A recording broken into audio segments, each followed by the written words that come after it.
ব্রাজিলকে হারিয়ে নরওয়ে বিশ্বকাপের কোয়ার্টার ফাইনালে। মাঠের এই বড় জয়ে আনন্দের মাঝেই ফিফার একটি সিদ্ধান্ত নিয়ে ক্ষোভে ফেটে পড়েছে নরওয়ের কোচ।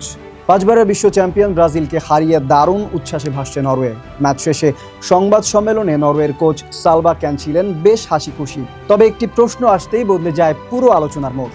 প্রশ্নটি ছিল যুক্তরাষ্ট্রের স্ট্রাইকার ফোলারিন বালোগানকে নিয়ে। বসনিয়া ও হার্জেগোভিনার বিপক্ষে ম্যাচের 64 মিনিটে বল দখলে নেওয়ার লড়াইয়ে বালোগানের পা মোহারেমোভিচের গোড়ালির পেছনের অংশে আঘাত করে। প্রথমে রেফারি খেলা চালিয়ে দিলেও পরে ভিআরের পরামর্শে মনিটরে রিপ্লে দেখে সিদ্ধান্ত বদলান এবং সিরিয়াস ফাউল প্লে হিসেবে সরাসরি লাল কার্ড দেখান তাকে। তবে যুক্তরাষ্ট্র ফুটবল ফেডারেশন ফিফার কাছে সেই সিদ্ধান্ত পুনর্বিবেচনার আবেদন করে। এরপর ফিফা বালোগানের এক ম্যাচের নিষেধাজ্ঞা স্থগিত করে। ফলে বেলজিয়ামের বিপক্ষে শেষ 16 ম্যাচে আর খেলতে কোনো বাধা থাকছে না। এই সিদ্ধান্ত নিয়ে তীব্র প্রতিক্রিয়া জানিয়েছে নরওয়ের কোচ। তার ভাষায় এটি ফিফার খুব বড় ভুল সিদ্ধান্ত। তিনি মনে করেন বর্তমান নিয়ম অনুযায়ী সরাসরি লাল কার্ড মানেই পরের ম্যাচে স্বয়ংক্রিয় নিষেধাজ্ঞা, আর এটি একটি স্বাভাবিক নিয়ম। তিনি আরও বলেন এই সিদ্ধান্ত ভবিষ্যতের জন্য একটি বাজে উদাহরণ হয়ে থাকবে, কারণ এর জন্য অন্য কোনো খেলোয়াড় লাল কার্ড দেখলে একই ধরনের প্রশ্ন উঠতে পারে। শুধু সমালোচনা করেই থামেননি সালবা ক্যান, তিনি 4 বার একই কথার পুনরাবৃত্তি করেছেন। তিনি বলেছেন এটি খুব বাজে সিদ্ধান্ত, বাজে সিদ্ধান্ত এবং বাজে সিদ্ধান্ত। তার মতে এমন সিদ্ধান্ত ফুটবলারদের জন্য কখনোই ভালো হতে পারে না।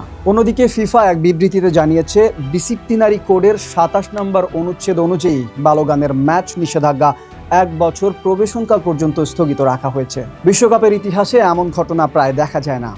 আন্তর্জাতিক বিভিন্ন প্রতিবেদনের তথ্য অনুযায়ী 1962 সালে বিশ্বকাপে ব্রাজিলের কিংবদন্তি গ্যারেঞ্চাই ছিলেন এমন এক বিরল উদাহরণ।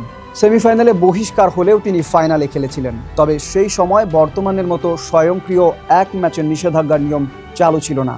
তাই গ্যারেঞ্চার সেই ঘটনার সঙ্গে বালোগানের বর্তমান ঘটনাকে পুরোপুরি এক কাতারে রাখা যায় না। এদিকে এই সিদ্ধান্তে স্বস্তি ফিরেছে যুক্তরাষ্ট্র শিবিরে। চলতি বিশ্বকাপে আক্রমণ ভাগে ধারাবাহিক পারফর্মারদের একজন বালোগান। তাই বেলজিয়ামের মতো শক্তিশালী প্রতিপক্ষের বিপক্ষে তাকে পাওয়া দলটির জন্য বড় স্বস্তির খবর। বার্তা সংস্থা এএফপির তথ্য অনুযায়ী এই সিদ্ধান্তকে স্বাগত জানিয়েছে মার্কিন প্রেসিডেন্ট ডোনাল্ড ট্রাম্পও। তিনি ফিফাকে ধন্যবাদ জানিয়ে বলেছেন সঠিক সিদ্ধান্তই নেওয়া হয়েছে। একদিকে ফিফার সিদ্ধান্তে যুক্তরাষ্ট্রের স্বস্তি, অন্যদিকে নরওয়ের তীব্র আপত্তি। এখন প্রশ্ন উঠছে এই বিতর্ক কি এখানেই শেষ হবে, নাকি বিশ্বকাপের বাকি পথও এটি আলোচনার কেন্দ্রেই থেকে যাবে?